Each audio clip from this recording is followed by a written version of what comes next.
Everybody to stop because we have an emergency story about Jessica Lloyd and Lucas Richard. Now, Lucas is a church minister from Iowa, representing this church. Hi, this is Lucas and Lois Richard. Lois and I are privileged to be serving the Lord in Liberia in West Africa. And Jessica is a student in Liberia with this organization. When these two met, they decided to hook up and she got pregnant. But there's way more to the story. Because not only did Lucas not tell her that he was already married, even though he was already bringing his wife to Liberia to help with the ministry work, as you can see right here. But he didn't tell Jessica's mom, and when she found out she was pregnant, she wanted them to get married, which they did. But then everything went south when his church reported that he was robbed, which wasn't true. When in fact, Jessica was the one that was hurt. Actually, she was almost killed by Lucas. Oh, and by the way, when he found out she was pregnant, he was injecting her with something that would cause a miscarriage, and he was successful. He asked me to help her with $150 US, which I do monthly. Now, he talks about how he gives her $150 every month to help her out, which I need you to keep in mind because that story won't add up in a minute. I carried her to Hardell Supermarket. We bought cornflakes, we bought all of those things. From there, we decided that I could drop her. I don't have to take her back to her parents, and that I could drop her there because at Bonneville Highway, she would get motorbike and she would get back. But I'm going to have to take it back because right before all this happened, he was already back in Iowa with his wife, and then he kept calling Jessica's mom and bugging her, being like, I gotta see Jessica, and then they finally agreed, and then he showed up and they took a little trip. The first area where there was like coal tar that you could pull off on the main coal tar, I put my traffic haters on. Because two things, she's getting a motorbike to go back home, and I needed to check my back right tire because I've been having a problem with that tire.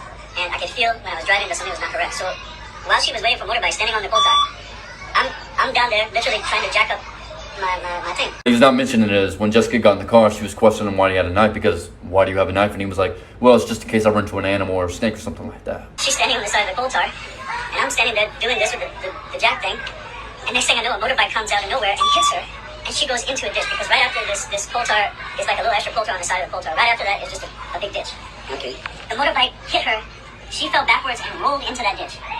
I think she even fell backwards and hit the edge of the coal tar because she had blood coming. Yeah, that's not what the man on the motorcycle said. Nor Jessica, but we'll let you finish your story first. At that point, I leave what I'm doing and I go to check on her and help her out and ask her if she's okay. I bring her up onto the coal tar. And at this point, this motorbike driver that just hit her is yelling out to other motorbikes, KK, whatever that's driving by, and this big lorry, big red truck that was carrying, I don't know, a dump out truck, something like that. Telling them that I hurt the girl, that I did something to the girl. I don't know how they were saying, but they were yelling it out, screaming it out. And so they're stopping, and all these motorbike guys are stopping, and they're vexed at me. Now remember, he's not bringing up anything about the knife, and Jessica has an entire, I can't say it, but it's too graphic to even show. I'm walking around the front to go get in the car. She was walking around the front with me. She goes around the front, and she's coming to get in the car. Then something goes through the window and comes and hits me right here on the head. And when it hit me, I did like this on the steering wheel. And one of the guys took a big stick and started pounding. He came in front of the Land Cruiser and he started pounding on the thing. And so at this point, she's telling me to go.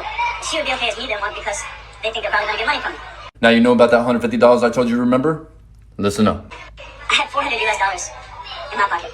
No, 350 because I gave her 150. I had $350 US in my pocket right here and some small in my wallet right here. You said you had $400 in your pocket, but then you said, no, wait, you had $350 because you gave her $150. If I do math correctly, that doesn't add up. So, I hit the gas and I started going. I didn't hit nobody. I even hit, before I put it in gear, I did like this so that it backed up. And then I went. And of course the motorbikes were following me. And the motorbike that hit her already had his motorbike out of the something. All I remember is that it was a red motorbike with a license plate in front. That's all I remember. Okay, you said what you had to say. Now it's time to hear from Jessica. Get out of the car. He took out the net. Big net. He said, I felt a snake, so in case you want to see snake. Now, I and many other people were having a problem understanding her accent, but plus the throat damage was probably definitely a big factor. But I found somebody who broke down what she said. So basically what it says is, Lucas pulled over to take a piss. When he was out there, he claimed that he saw a snake. He told Jessica he saw a snake and he told her to come out with the knife. And he told her to get closer, and she was scared, but she came anyway.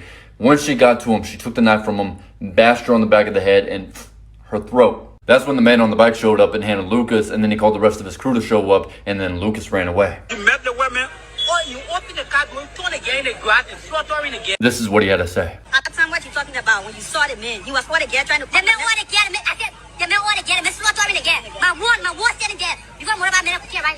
They can't whip on yet. They can't drop in the ground. So he's saying he saw Lucas hit Jessica and she fell to the ground. I want to catch that man alive. I want that man alive for reporting to the police. For everybody that wants the church's information, here you go. And the church's website. And I want to make this one statement to all the churches who go to Africa to help the children. The way Lucas and the rest of you dehumanize these people so you can make some fucking money. We thank the Lord also for a small group of believers that we're working with. These believers come mostly out of Islam.